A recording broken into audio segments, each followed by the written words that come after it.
ஹல்லேலூயா, ஹல்லேலூயா. தேவனுடைய நாமம் மகிமைப்படுவதாக. இந்த விசேஷித்த நாளை குறித்து தேவன் இம்மற்றுமாய் நம்மை ஜீவனோடு அவர் நாமத்தை மகிமைப்படுத்த கொண்டு வந்து நம்மை நிறுத்தினதற்காக நான் தெய்வத்துக்கு நன்றி தெரிவித்துக் கொள்கிறேன். ஹல்லேலூயா, ஹல்லேலூயா.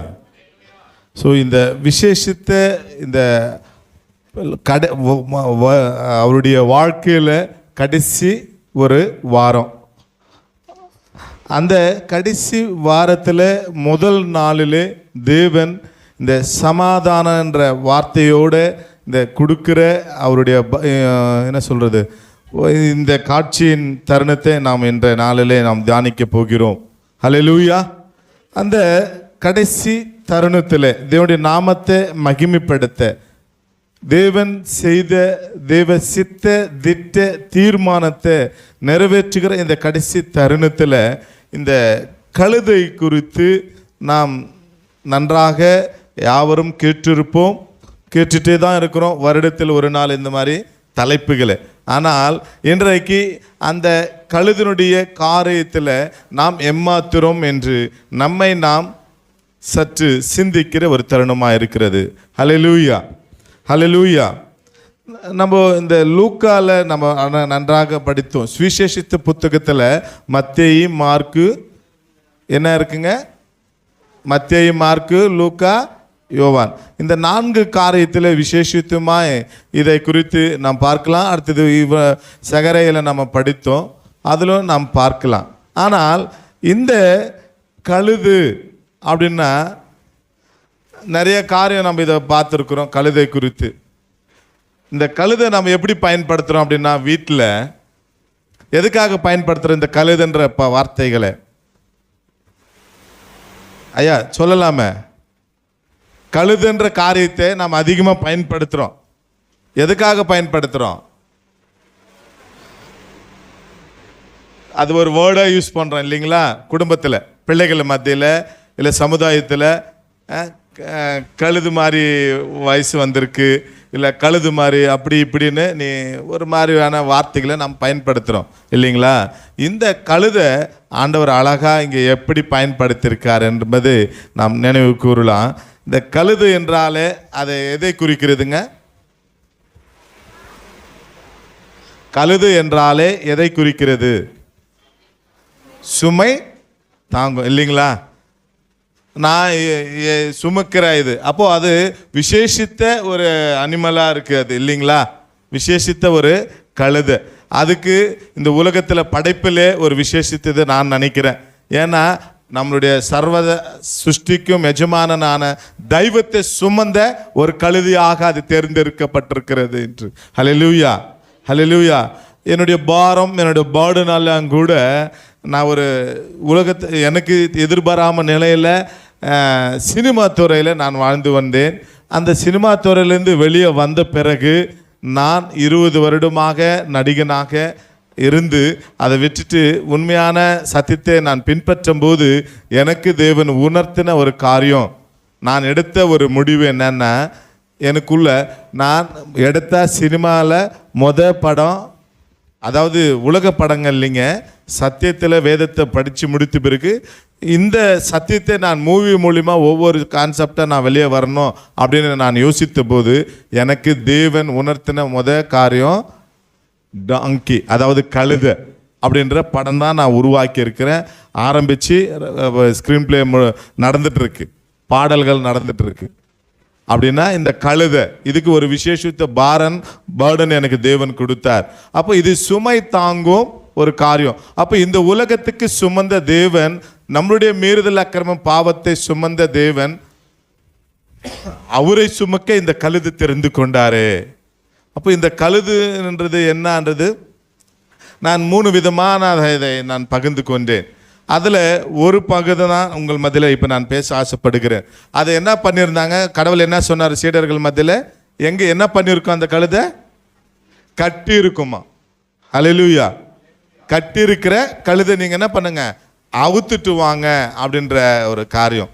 அதை நான் நன்றாக உலக ஞானத்தையும் தெய்வ ஞானத்தையும் இணைத்து என் பார்வையில் நான் பார்த்து அதை நான் உணர்ந்து கொண்டது என்னன்னா, இந்த மீறுதல் அக்கிரம பாவத்திலிருந்து கட்டி இருக்கிறவர்களை விடுதலையாக்க இயேசு கிறிஸ்து எப்படி தன் இரத்தத்தினாலே விடுதலையாக்கினாரோ அதை போல இன்றைக்கு ஒவ்வொரு குடும்பத்திலையும் ஒவ்வொரு நபரும் ஒவ்வொரு காரியத்துக்களுக்கு அடிமையாக இருக்கிறாங்க.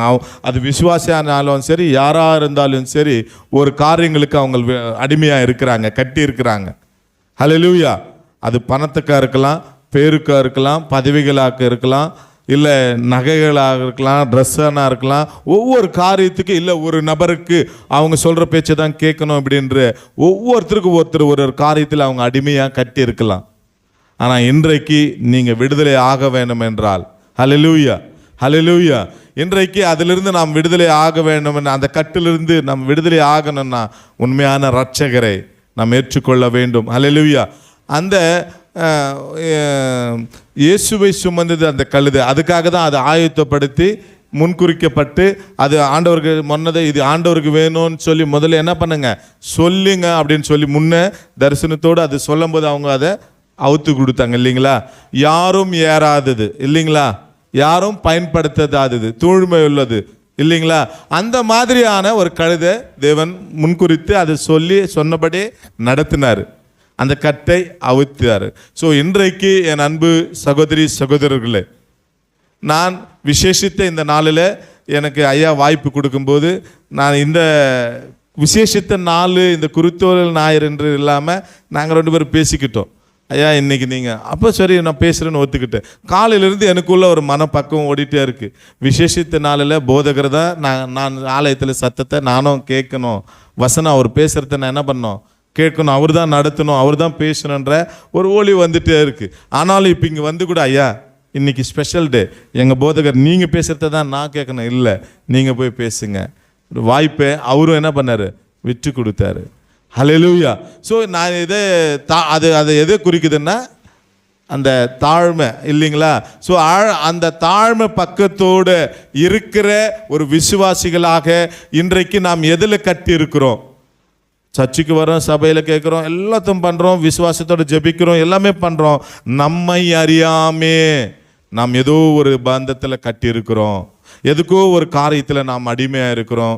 என் அன்பு சகோதரி சகோதரர்களே, அதிலிருந்து விடுவிக்க தான், அந்த கட்டிலிருந்து நம்மை விடுவிக்க தான், அந்த மீறுதல் அக்கிரமம் பாவத்திலிருந்து நம்மை விடுவிக்க தான் நாம் இயேசு கிறிஸ்து பவனி செல்கிற இந்த சாந்தமான பீஸ் என்ற இந்த கடைசி வாரத்தில் முதல் நாளில் என் தேவன் எருசலேமுக்கு சமாதானத்தை கொடுக்க அதில் பின்பற்றி பிரவேசிக்க போகிற உன்னையும் என்னையும் மாற்றத்தான் அவர் விடுவித்த வல்லவராக இருக்கிறார், விடுவித்தார். அல்லேலூயா.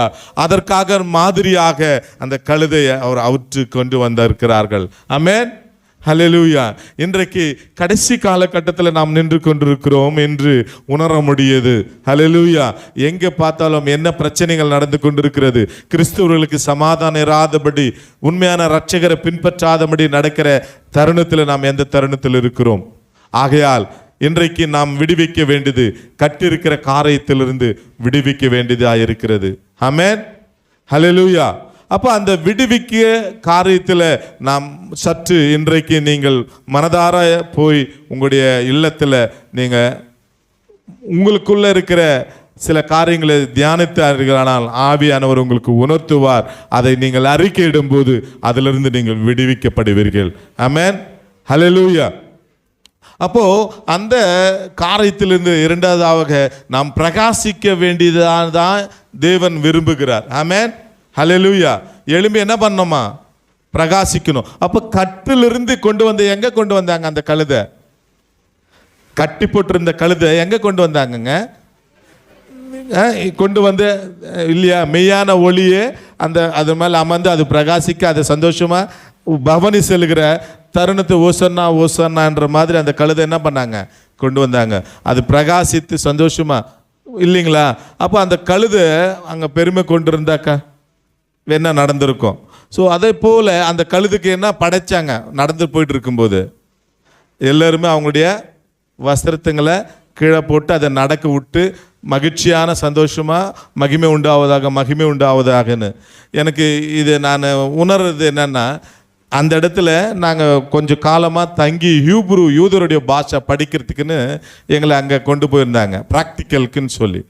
அப்போது நாங்கள் டூரில் ஹீப்ரு நான் படிக்கும்போது எங்களுக்கு ஒவ்வொரு பகுதியை கொண்டு போய் ஒரு நாள் 2 நாள் அங்கே தங்க வச்சு இந்த வசனத்தின்படி இந்த ப்ராக்டிக்கல் இது இங்கே நடந்தது, இது நடந்ததுன்னு சொல்லி எங்களுக்கு டீச்சிங் கொடுத்துட்டு இருக்கும்போது இந்த பண்டிகை இடத்துக்கு எங்களை இப்போ இந்த நம்ம பேசிகிட்டு இருக்கிற இடத்துக்கு எங்களை கொண்டு போனாங்க.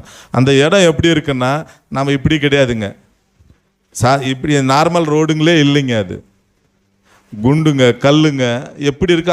அந்த இடத்துல கல் எப்படி அந்த கழுதை நடந்திருக்கும், இதெல்லாம் பார்த்து நான் அழுதுவேன். நான் அழுதுவேங்க, நான் அந்த இடத்துல அழுதுவேன். இப்போ கருடு முருடு இடத்துல அந்த மாதிரி அந்த ரோடுங்க எப்படி இருக்குன்னா, அது நான் சாதாரணமாக ரோடு இல்லை, மலைங்க இருக்குது பார்த்தீங்களா, அந்த மலைங்க மாதிரி இருக்கிற இடத்துல ஒரு ரோடுங்க. அந்த ரோட்டில் பவனி செல்லுன இடத்தன்னு சொல்லி எங்களுக்கு ஒரு 1.5 டே எங்களுக்கு அங்கே ஸ்பெண்ட் பண்ணாங்க. கண்கலனை தேவன் இந்த இடத்துல எனக்காக என்ன பண்ணியிருக்காரு, ராஜாவா உள்ள என்ட்ரி ஆகும்போது கடைசி காலகட்டத்தில் இப்படியா இந்த இடத்துல நடந்தாருன்னு சொல்லி. அப்போ அந்த ஒரு கழுதா நான் இருக்கக்கூடாதான்னு சொல்லி தான் அன்னைக்கு முடிவெடுத்து வார்த்தையை, அதாவது இயேசுவை சுமந்து இந்த கழுதை வார்த்தையை சுமக்கிற கழுதாக என்னை மாற்றுங்க ஆண்டவரேன்னு சொல்லி அன்னைக்கு அறிக்கை இட்டு கொண்டு வந்த சினிமா தான் இன்னைக்கு நான் அது இன்னைக்கு மூவியாக எடுத்துட்டு இருக்கிறேன். ஆமென், ஹல்லேலூயா. ஒவ்வொருத்தரும் வார்த்தையை சுமக்கிற கழுதுகளாக எங்களை மாற்றுங்க ஆண்டவரே அப்படின்னு சொல்லி. ஆமென், ஹல்லேலூயா. சமாதானத்தை கொடுக்க அந்த அவருடைய 33 வருட ஊழியத்தின் பாதையில் கடைசி வாரத்தில் முதல் நாளில் தேவன் சமாதானத்தை குறித்து பேசுகிற தருணத்தில் நம்முடைய வாழ்க்கை இன்றைக்கு சமாதானமாக இருக்கிறதா? மனவிட்டு எல்லாரும் பேசலாம், நம் சமாதானமாக வாழ்ந்து கொண்டிருக்கிறோமா? இல்லை உலகம் போன போக்கில் அவங்கக்கிட்ட பேசினா இப்படி தெரிஞ்சால் நம்ம மானம் போவோம், அப்படி போவோம், இப்படி போவோன்னு சிலது பேர் நடித்து கொண்டிருக்கிறோமா? அந்த மெய் சமாதானத்தை நமக்காக அவர் விட்டு போயிருக்கிறார். அந்த சமாதானத்தை பெற்றுக்கொள்ள வேண்டியதாக நாம் இருக்கிறது. அந்த மெய் சமாதானத்தை அவர் கொடுத்துட்டு போயிருக்கிற சமாதானத்தை நாம் பெற்று இன்றைக்கு நடந்து கொண்டிருக்கிறோமா என்று சற்று சிந்தித்து பார்க்க வேண்டியதாக இருக்கிறது. பிரகாசிக்கணும். அப்போது அந்த ஏசாயா 60:21 வசனத்தின் அடிப்படையில் நாம் எழும்பி பிரகாசி உனக்குள் ஒளி வந்தது. அப்போ ஒரு காரியத்திலிருந்து பந்தத்திலிருந்து நம்மளை கட்டி இருக்கும் போது அவுத்துட்டு பிறகு அதிலிருந்து நம்ம என்ன பண்ணோம், அடுத்தது இருளிலிருந்து நம்ம கொண்டு வரும்போது வெளிச்சத்தில் பிரகாசிக்க வேண்டியதாக இருக்கிறது. அந்த சமாதானத்தை பெற்றுக்கொள்ள கட்டிருக்கிற நாம் அந்த ஒளியில் பிரகாசிக்க வேண்டியதாக இருக்கிறது. பிரியமானவர்களே, ஹல்லேலூயா. அவர் மறுபடியும் வரப்போகிறார். அந்த வரப்போகிறதுக்காக மாதிரியாக தான் இந்த பவனி செல்கிற அந்த ஓசன்னா ஓசன்னா என்று மகிமையின் ராஜான்னு சொல்லி ராஜாதி ராஜாவாக நம்முடைய தேவன் வருகைக்கு நம்மை நாம் ஆழ்த்து படுத்தி கொள்ளுகிற நம்முடைய பந்தத்திலிருந்து கட்டிலிருந்து விடுவிக்க வேண்டும். அந்த விடுவித்துட்டு வந்த அந்த ஃப்ரீடமான சமாதானத்தை நாம் பெற்றுக்கொள்ள வேண்டும். பெற்றுக்கொண்ட பிறகுதான் நாம் பிரகாசிக்க முடியும். பிரகாசிக்கணும்னா அவர்தான் வழி, அவர்தான் சத்தியம், அவர்தான் ஜீவன். ஹல்லேலூயா. அப்போ அந்த சுமை தாங்கும் அந்த கழுதை என்ற அமைப்பில் நாம் இருக்க வேண்டும் என்றால் நாம் நம்முடைய வாழ்க்கையில் இந்த கழுதை டெய்லி என்ன பண்ணுங்க, அந்த காலத்தில் இப்போ மாறிச்சு. கழுதை என்ன பண்ணும், காலையில் எழுந்து என்ன பண்ணுவாங்க, அதை வீட்டுக்கும் கூட்டிகிட்டு போயிட்டு பழைய துணிகளெல்லாம் வாங்கின்னு அது போல் போட்டு கொண்டு போய் அந்த எஜமான் அம்மா என்ன பண்ணுவாங்க, அந்த குளங்களில் இல்லை ஏரியிலே ஆற்றுலையே என்ன பண்ணுவாங்க, தொழுவிச்சு அதை என்ன பண்ணுவாங்க, கொண்டு போவோம். நல்ல கவனமாக அந்த கொண்டு போன பிறகு காலையிலேருந்து ஈவினிங் ஆகும் அதை வாஷ் பண்ணி என்ன பண்ணுறதுக்கு, காய் போடுறதுக்கு. இந்த நடுவில் இந்த கழுதை என்ன பண்ணுவாங்க தெரியுமா, அப்படியே விட்டுருவாங்களா? இல்லை, மறுபடியும் அது மேலே உப்பு போட்டுட்டு போவாங்க. என்ன போட்டுட்டு போவாங்க, உப்பு கொட்டிட்டு போயிட்டு உப்பு போட்டுட்டு மறுபடியும் உப்பு விற்றுட்டு வருவாங்க. அதுக்கப்புறம் ஈவினிங் அதுக்கெல்லாம் இது ரெடியாக இருக்கும், இதை போட்டுட்டு போவாங்க. அப்படி தானே?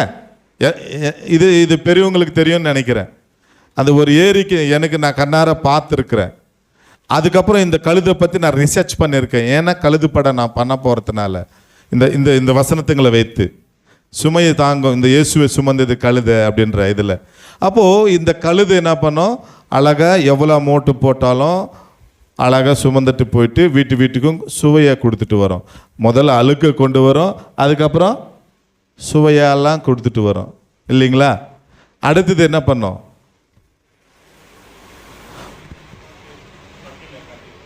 கட்டிடுவாங்க. அதுக்கப்புறம் இந்த கடைசியில் இது நான் அதை வந்து இருந்ததுன்னா ஒரு 3 காரியத்தை 3 பிள்ளைகளை கொண்டு வந்து, ஒன்று அழுக்கு துணி கொண்டு வர்றது, ஃப்ரெஷ்ஷாக போகிறது ரட்சிப்புக்குள் வந்து, ரெண்டாவது இந்த ஊரெல்லாம் அந்த டார்ச் அடிப்பு, அந்த சுவை சாரம் போயிடுச்சுன்னா என்ன வரும், யூஸ் இல்லைல்ல, அந்த மாதிரி ஒரு கண்டென்ட்டு. மூணாவது அந்த கழுது ரத்தம், இயேசுவனுடைய ரத்தத்துக்கும் இந்த கழுது பாலுக்கும் ஒரு லிங்க் பண்ணி ஒரு வச்சிருக்கிறேன். கடைசியில் இந்த கழுது பாலை குடிச்சு கூட உனக்கு என்ன வரல, கடைசியில் அந்த தாய் இறந்துட்டு இருப்பாங்க, இந்த கழுதுடைய பாலை கொடுத்து தான் அந்த ஒரு ஹீரோன்றவன் வளர்ந்துருப்பான். அந்த கழுது பாலை குடிச்சு கூட உனக்கு என்ன வரல, புத்தி வரலன்ற, மனம் திரும்புது வரல, ரட்சிப்பு வரலன்ற கண்டென்ட் கொண்டு வந்திருக்கேன். அப்போ அந்த ரத்தத்துக்கும் இந்த ரத்தத்துக்கும் நான் ஜஸ்ட் அதை ஒரு வசனத்தின் அடிப்படையில் பொழிச்சு, இது இந்த இப்போனா நீ என்ன ஆகல தெரிந்தல நான் எப்படின்னு சொல்லி ஒரு கண்டென்ட் கொடுத்துருக்குறேன். ஸோ முதல்ல தாங்கின அந்த கழுதை இயேசுவை சுமந்தது, வார்த்தையை சுமக்கிற நபர்களாக நம்ம இருந்தால் போதும்ன்றது தான் இதனுடைய நான் அமைச்சத்துவமாக எடுத்திருக்கிறேன். அது வெற்றியாக வரும் நிச்சயமாக. இதை நான் ஏன் சொல்கிறேன்னா, இந்த கழுதை இயேசு சுமந்தது, இதை பற்றி தான் எல்லா இடத்துலையும் இன்றைக்கி தான் மட்டும்தான் இதை பற்றி பேசுவாங்க. வாழ்க்கையில் அனுதினமோ நமக்கு சமாதானத்தை கொடுக்க தான் அவர் இயேசு வந்தார். அல்லேலூயா. அது சமாதானத்தை கொடுத்து இந்த கடைசி வாரத்தில் ஃபஸ்ட்டு நாளில் அந்த பவனியோட இதை நாம் கொடுத்து சென்றதை நாம் அந்த ஃப்ரீடமை எடுத்துக்கொண்டு நம் வாழ்க்கையில் அனுதினமும் வாழ வேண்டும் என்றது தான் என்னுடைய தாகம் கூட. அதுக்காக தான் நான் அதை உங்கள் மத்தியில் இது ஒரு சாட்சியாகவும் இந்த சத்தியத்தை உங்கள் மத்தியில் நான் பேசிக்கொண்டிருக்கிறேன். ஒன்று, கட்டிருந்தது விடுவிக்கப்பட்டது இல்லைங்களா?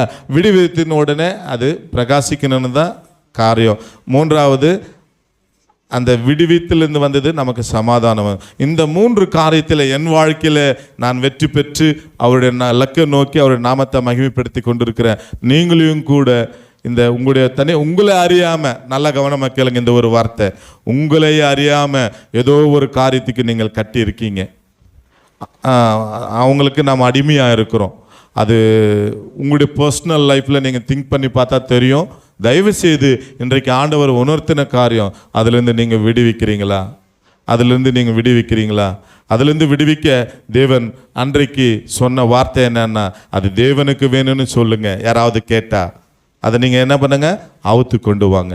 நீங்கள் தேவனுக்கு தேவையானதாக இருக்கிறது, நீங்கள் தேவனுக்கு தேவையானதாக இருக்குது. ஆகையால் தான் தேவன் ஜீவனோடு உங்களை கொண்டு வந்து இந்த இடத்துல நிறுத்தியிருக்கிறார். அந்த கட்டு அவுக்க தேவன் கரத்தில், உங்கள் உள்ளத்தில் இருக்கிறதுல, அந்த ரங்கத்தில் இருக்கிற காரியத்தை தேவன் பகிரங்கமாக உங்களை இந்த இடத்துல சாட்சியாக நடத்துவார், குணப்படுத்துவார், பிரகாசிக்க செய்வார், சமாதானமாக நடத்துவார். அல்லேலூயா, அல்லேலூயா. ஓசன்னா ஓசன்னா என்று அனுதினம் உங்கள் வாழ்க்கையில், அன்று ஒரு நாள் மட்டும் இல்லை, இந்த ஒரு நாள் மட்டும் இல்லை, அனுதினமும் அவருடைய வருகையில் நாம் தைரியமாய் அவர் முன்பாக நாம் குற்றமற்றவர்களாக நிற்க தேவன் நமக்கு உதவி தருவாராக. அல்லேலூயா, அல்லேலூயா. இந்த கட்டப்பட்ட வாழ்க்கையிலிருந்து, ஒரு அடிமைத்தனத்திலிருந்து நம்ம விடுவிக்க தான் அவர் பவனி செல்றது. அவர் நம்ம ரத்தத்தை சிந்தறதுக்கு முன்பாகவே இது ராஜாவாக அவர் முன்குறித்து நடந்து செல்லிருக்கிறார். நம்முடைய வாழ்க்கை எப்படி இருக்கிறதோ, குற்றமற்றவர்களாக நாம் இருந்து அவருடைய வருகைக்கு எதிர்நோக்கி போவோம். இந்த சுமையை, இந்த கழுது அந்த இரட்சகரான உலக தெய்வத்தினுடைய பாரத்தை கழுது சுமந்து சென்றது. நீங்களும் நானும் எதை சுமந்து கொண்டிருக்கிறோம்? இந்த சத்திய வேதத்தை நாம் சுமக்க வேண்டியதாக இருக்கிறது. இந்த சத்திய வேதத்தை சுமக்க வேண்டியதாக இருக்கிறது. இது கூட பாரமாக இல்லாதபடி இந்த இருக்கிற கல்ச்சர் மாதிரி ஃபோனுங்களில் இருக்குது, அதுவும் வேதம் இருக்குது, அதை சுமக்காத. எங்கே போனாலும் தயவுசெய்து பைபிளை சுமந்து போனோம்னா நிச்சயமாக தேவன் வார்த்தையாக இருக்கிறார், தேவன் சத்தியமாக இருக்கிறார், அந்த வார்த்தையாக இருக்கிறது. அந்த வார்த்தை தான் தேவன், தேவன் தான் வார்த்தை. இந்த வார்த்தை நம்மை குணப்படுத்தும், சுகப்படுத்தும், ஆரோக்கியப்படுத்தி நம்மை கட்டிலிருந்து விடுவித்து நம்மை சமாதானமாய் கொடுக்கும். அவருடைய வருகைக்கு நம்மை உயர்த்தி பிரகாசிக்க செய்யும். ஆமென், ஹல்லேலூயா. நீங்கள் நான் காலையிலேருந்து இதுதான் என்னுடைய பேர்டன் எல்லாம். எங்கள் ஐயா தான் பேசணும், ஐயா வார்த்தையை தான் நான் கேட்கணும்னு இருந்தேன். ஐயா மறுபடியும் நீங்களே பேசுங்கன்றதுனால ஒரு சாட்சியாகவும் இந்த சத்தியத்தை நான் பகிர்ந்து கொண்டேன். தேவ நாம மகிமைப்படுவதாக. ஹல்லேலூயா. இந்த கழுதை, டாங்கி கேரி த வேர்டு அப்படின்ற மூவி பண்ணிட்டு இருக்கிறேன். ஐயாவுக்கு தெரியும், சொல்லியிருக்கு, ஷேர் பண்ணியிருக்கேன். இதுக்காக நீங்கள் ஜெபித்து கொள்ளுங்க. வார்த்தையை சுமக்கிற கழுதுகளாக நாம் மாற வேண்டும். ஆமென். அதுதான் இந்த அடியானையும் கூட பாரம். இதுக்காக ஜெபித்து கொள்ளுங்க. தேங்க்யூ. நன்றி ஐயா.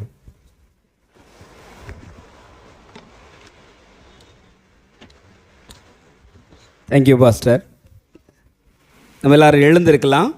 டீ நானையா கழுதை குட்டி நானையா, ஏசுநாதர் ஏறி செல்லும் குட்டி நானையா.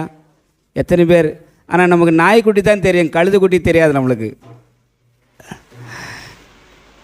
பைபிளில் ராஜாக்கள் கோவேரி கழுதைகள் மேலே ஏறி தன்னுடைய அரசவையில் அவர்கள் அங்கம் வகிப்பார்கள்.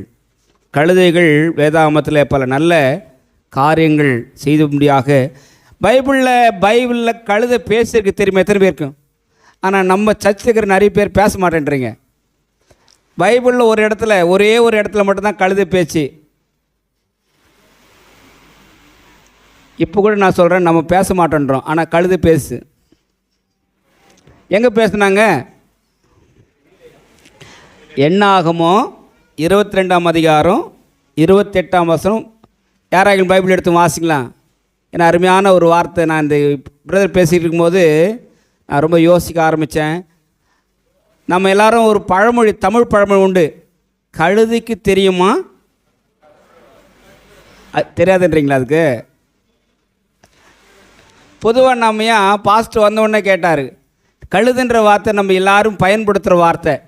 மனைவியை பார்த்தா கழுதுன்றான், பிள்ளைய புருஷனை பார்த்தா கழுதுன்னு, அந்த கழுது போது பாருன்றான். பிள்ளைகளை பார்த்தா கழுதுன்றான். சில சமயத்தில் நம்ம கூப்பிடுற மொழியை கூட பாருங்கள், கழுதை இங்கே வாயேன். எந்த கழுதையா? இந்த கழுதை அந்த கழுதையை கூப்பிடுது. இந்த கழுதைன்ற வார்த்தை மூடன், முட்டாள் என்ற வார்த்தைக்கு பயன்படுத்தப்படுகிற ஒரு வார்த்தையாக இருக்குது. ஆனால் கழுதை முட்டாள் கிடையாது. வாசிமா பைபிளில் எண்ணாமத்து புஸ்தகம் யார் எடுத்தீங்க? 22, 28 தேடுங்கிறீங்களா? அப்பொழுது மைக்கு எங்கே? இமானுவேலு, உனக்கு அசைன்மெண்ட் மாத்திடுறோம்பா. அப்பொழுது பிலேயாம் கழுதையை பார்த்து நீ என்னை பரியாசம் பண்ணி கொண்டு வருகிறாய். மனுஷனை கழுத பரியாசம் பண்ணுதான். நம்புறீங்களா? நீ என்னை பரியாசம் பண்ணி வருகிறாய். என் கையில் ஒரு பட்டயம் மாத்திரம் இருந்தால், என் கையில ஒரு வெட்டுக்கத்தி மட்டும் இருந்தா, இப்பொழுதே உன்னை கொன்று போடுவேன் என்றான். இப்பவே நான் உன்னை வெட்டி போடுவேன் என்றான். கழுதை பீலேயாமை நோக்கி, இப்ப கழுதை பேச பாருங்க. கழுதை பீலேயாமை நோக்கி, நீர் என்னை கை கொண்ட காலம் முதல், நீர் என்னை வாங்கின நாள்லேருந்து, விலைக்கிரயமா என்னை வாங்கின நாள்லேருந்து இந்நாள் வரைக்கும் நீர் ஏறின கழுதை நான் அல்லவா? எத்தனை பேர் சொல்ல முடியும்? நம்ம ஆண்டவரை சுமக்கிற கழுதையா நான் இருக்கிறேன் அல்லவா? சொல்ல முடியுமா? நீ ஏறின கழுதை நான் அல்லவா? இப்படி உமக்கு எப்போதாகிலும் நான் செய்தது உண்டா என்று. இந்த மாதிரி எப்போதாகிலும் நான் உனக்கு தப்பு பண்ணியிருக்கிறேனா? அதற்கு அவன் இல்லை என்றான். அப்பொழுது கர்த்தர் பீலேயாமின் கண்களை திறந்தார். தப்பு பண்ணாத கழுதுங்க. நம்ம கழுதையெல்லாம் நம்மெல்லாம் தப்பு பண்ணாமல் இருக்கணும்னா அந்த கழுதையை பார்த்து கற்றுக்கணுங்க. அப்பொழுது கர்த்தர் பீலேயாமின் கண்களை திறந்தார். ஒரு கழுதுன பேசின உடனே ஆண்டவர் மனுஷன் கண்ணையே திறக்கிறாரியா. எல்லாரும் என்ன பாருங்க, கடவுள் பேசியும் கேட்காதவன் கழுதி பேச வைக்கிறார். கழுதியை கூட ஆண்டவர் பேச வைக்கின்ற ஆண்டவர். அல்லேலூயா. சுமக்க வைக்கின்ற கட்டப்பட்ட மனிதரெல்லாம் கட்டவிழ்க்கப்பட வேண்டும். என்ன அருமையாக பாடுக பெருமான்ஸ் இல்லையா? ஆமாம். கழுதை எதற்கு அடையாளம்? கடின உழைப்புக்கு அடையாளம். கழுதை எதற்கு அடையாளம்? சகிப்புத்தன்மைக்கு அடையாளம். கழுதை எதற்கு அடையாளம்? சொல்லுங்க. என்ன அடித்தாலும் தாங்கிக்குங்கப்பா. பொதி சுமக்கும், அனைத்தும் சுமக்கிற ஒரு சுமைதாங்கியாக கழுதை பயன்படுத்தப்பட்டது. நம்முடைய வாழ்க்கை கழுதை போல ஆண்டவரை சுமக்கிற மக்களாக மாறுவோம். ஆண்டவரை பறைசாற்றுகிற மக்களாக மாறுவோம். ஆண்டவரை சுமந்து சென்று ஆண்டவரை அறிவிக்கிற மக்களாக மாறுவோம். அதற்காகத்தான் இயேசு பவனி வந்தார். இஸ்ரவேல் மக்களை பார்த்து சொன்னார், உங்களுக்கு கிடைத்த எந்த காலத்தில் ஆகிலும் நீங்கள் உங்களை சந்திக்க வந்த மேசையாவாகிய நான் இன்னாரென்று அறிந்திருந்தாயானால் உங்களுக்கு நலமாயிருக்கும். இந்த பாட்டு பாடுவோம். இந்த பாடலை பாடும்போது பிள்ளைகள்லாம் குருத்துவாலை பிடிங்க பார்க்கலாம். ஆமாம், முன்னால் நில்லுங்க, ஒரு ஃபோட்டோ எடுங்கப்பா, அட்லீஸ்ட் நம்ம ஒரு டிஸ்பிளே பண்ணலாம். பிள்ளைகள்லாம் all children please come. All children பாட்டு பாடுறவங்க கூட முன்னால் வாங்க. இந்த பாட்டு யார் பாடுங்க? லக்ஷ்மி முன்னால் வாங்க. இந்த பாட்டு பாடுறதுக்கு முன்னால் வாங்க, கோச்சக்கூடாது. பாட்டு பாடுறதுக்கு முன்னால் பாட்டு தெரிஞ்ச முன்னால் வாங்க. எல்லாரும் சேர்ந்து பாடலாம். சகோதரமாரில் கூட யாருன்னா ஒருத்தர் 2 பேர் வாங்க முன்னால், பாட்டு தெரிஞ்சுங்க. பாட்டு டிஸ்பிளே பண்ணா ரெடி. ஹோசன்னா பாடுவோம் இயேசுவின் தாசரே, உன்னதத்திலே தாவீதின் மைந்தனுக்கு ஓசன்னா. ஓசன்னா பாடுவோம் இயேசுவின் தாசரே, உன்னதத்திலே தாவீதின் மைந்தனுக்கு ஓசன்னா. முன்னும் பின்னும் சாலோம் நகர் சின்ன பாலர் பாடினா. முன்னும் பின்னும் சாலேம் நகர் சின்ன பாலர் பாடினா. அன்று போல இன்று நாமும் அன்பாய் துதி பாடுவோம். அன்று போல இன்று நாமும் அன்பாய் துதி பாடுவோம். ஓசன்னா பாடுவோம் இயேசுவின் தாசரே, உன்னதத்திலே தாவீதின் மைந்தனுக்கு ஓசன்னா. சின்ன மரி மீதில் ஏறி அன்பர் பவனி போனார். சின்ன மரி மீதில் ஏறி அன்பர் பவனி போனார். இந்த மகத்தில் அவர் என்றும் அரசாளுவார். இன்னும் என் நகத்தில் அவர் என்றும் அரசாளுவார். ஓசன்னா பாடுவோம் இயேசுவின் தாசரே, உன்னதத்திலே தாவீதின் மைந்தனுக்கு ஓசன்னா. எல்லா கண்ணில் மூடி ஜெபிக்கலாம். ஜெபிக்கலாம். நல்ல பிதாவே, நாங்கள் ஓசன்னா ஓசன்னா என்று 2000 ஆண்டுகளுக்கு முன்பாக அன்றைக்கு எருசலேம் மீதிலே தொனித்த நல்ல சத்தத்தை கேள்விப்பட்டோம். இந்த கழுதைகளுக்கு கிடைத்த பெரிய வாய்ப்பும் வாழ்வும் நினைத்து பார்க்கும்போது, ஆண்டவரே, எங்களை கூட ஆண்டவரே உம்மை சுமக்கும் மக்களாக, உம்மை பிரதிபலிக்கும் மக்களாக, உம்மை ஏற்றிச் செல்லும் மக்களாக மாற்றியிருக்கிறதுக்காக நின்று உடமை துதிக்கின்றோம். எங்கள் வாழ்நாள் முழுவதும் உமக்கு அடிமையாய், உமக்கு உகந்த ஆண்டவரே சாதனமாய், நீர் பயன்படுத்துகிற ஒரு சாதனமாய் மாற, மனிதர்களாய் மாற எங்கள் வாழ்வை நாங்கள் அர்ப்பணிக்கின்றோம். ஒவ்வொரு சிறு பிள்ளைகளுக்காய் நின்று உடமை துதிக்கின்றோம். வந்த ஒவ்வொருக்காய் நின்று உடமை துதிக்கின்றோம். ஆண்டவருடைய அருள் ஆசீர்வாதம் ஆண்டவரே உம்முடைய நாமத்துக்கு மகிமையாக உம்முடைய பிள்ளைகளுக்கு உண்டாயிருக்கும்படியாக நாங்கள் ஜெபிக்கின்றோம். இன்றைக்கு கேட்ட சத்தியத்தின்படி சுவாமி, எங்கள் வாழ்வு உமக்கான வாழ்வாக மாறட்டும் சுவாமி. இயேசு அன்றைக்கு எருசலேம் வீதியிலே கண்ணீர் விட்டார், அழுதார் என்று நாங்கள் வேதத்திலே பார்க்கின்றோம். எங்களுக்காக மனதுருக்கப்படுகிற, கரிசனை கொள்ளுகிற, இரக்கம் பாராட்டுகிற ஒரு இறைவன் இருக்கிறீர் என்பதை நீங்கள் புரிந்து கொள்ள உதவி செய்ததற்காக ஸ்தோத்திக்கிறோம் சுவாமி. எங்கள் துக்கங்கள் எல்லாம் நீர் சுமக்க வந்தவர் சுவாமி. எங்கள் பாடுகளெல்லாம் ஏற்றுக்கொள்ள வந்தவர். எங்கள் சாபங்களெல்லாம் ஆண்டவர் எங்களை விட்டு அகற்ற வந்தவர். எங்கள் நோய்கள் எல்லாவற்றும் விடுதலை கொடுக்க வந்தவர். நீ ராசாவாக ஏறி வந்த காட்சி நாங்கள் கண்டு மக்க நான் நடிச்சிருக்கின்றோம். ஆம் ஆண்டவரே, கட்டப்பட்டிருக்கிற 4 சந்தையிலே கட்டப்பட்டிருக்க கழுதை அவர்கள் கட்டவிழ்த்து கொண்டு வந்தார்கள் சாம். யாரெல்லாம் என்னென்ன பிரச்சனைகளோடு கூட ஆண்டவரே இருக்கிறார்களோ அந்த கட்டுகளெல்லாம் இயேசுவின் நாமத்திலே அவிழ்க்கப்படுவதாக. ஒரு பெரிய விடுதலை உண்டாகட்டும் சாமி. நீரே அதை செய்கிறவர் நாங்கள் அறிக்கை செய்கின்றோம். எங்களை தாழ்த்தி ஒப்படுக்கின்றோம். ஊழியக்காரனாய் ஒவ்வொருவரையும் ஆண்டவரே நான் வாழ்த்துகின்றேன், ஆசீர்வதிக்கின்றேன். ஆண்டவரே நம்முடைய சத்தியத்திலே கேட்டவண்ணமாக நம்பிக்கையுடைய சிறகுகளே அரணுக்குள் திரும்புங்கள், இரட்டிப்பான நன்மை தருவேன், அது இன்றைக்கே தருவேன். அன்றைக்கு சொல்லப்பட்ட வார்த்தை இன்றைக்கும் அது எங்களுக்கு உபயோகமாக இருக்கிறதுக்காய் ஸ்தோத்திக்கின்றோம். ஆம் ஆண்டவரே, உமது அரணுக்குள் நாங்கள் திரும்பியிருக்கின்றோம். உமது நன்மைகளால் எங்களை நிரப்பியூராக இயேசுவின் நாமத்தில் வேண்டுகிறோம் நல்ல பிதாவே, ஆமேன். என் ஆத்துமாவே கர்த்தரை ஸ்தோத்திரி, முழு உள்ளமே பரிசுத்த நாமத்தை ஸ்தோத்திரி. என் ஆத்துமாவே கர்த்தரை ஸ்தோத்திரி, கர்த்தர் செய்த சகல உபகாரங்களையும் மறவாதே. ஆமென். நம்முடைய ஆண்டவராகிய இயேசு கிறிஸ்துவின் கிருபையும் பிதாவாகிய தேவனுடைய அன்பும் தூய ஆவியருடைய அருளும் ஆசீர்வாதம் நம் அனைவரோடும், விசேஷமாக கர்த்தருடைய வார்த்தை பகிர்ந்து கொண்ட அருமை சகோதரோடும் உடைய குடும்பத்தாரோடும் அந்த ஒவ்வொருவரோடும் இன்றும் என்றும் சதா காலத்தில் நிலைத்திருப்பதாக. ஆமென். ஓ தேவனுக்கு மகிமை, தூக்கி எடுத்தா என்னை தூக்கி எடுத்தா ரேசே, தம் கரத்தை நீட்டி ரட்சித்தாரே. ஓ தேவனுக்கு மகிமை. நான் இயேசுவை நேசிக்கிறேன், மேன்மேலும் நேசிக்கிறேன். அக்கரையில் நான் இன்று அவரை என்றென்றும் வாழ்த்துவேன்.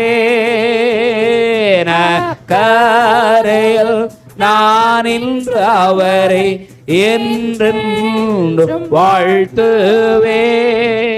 ஆண்டவர் உங்களை ஆசீர்வதிப்பாராக. ஒருவரை ஒரு வாழ்த்தி சமாதானத்தோடு சென்று வாருங்கள்.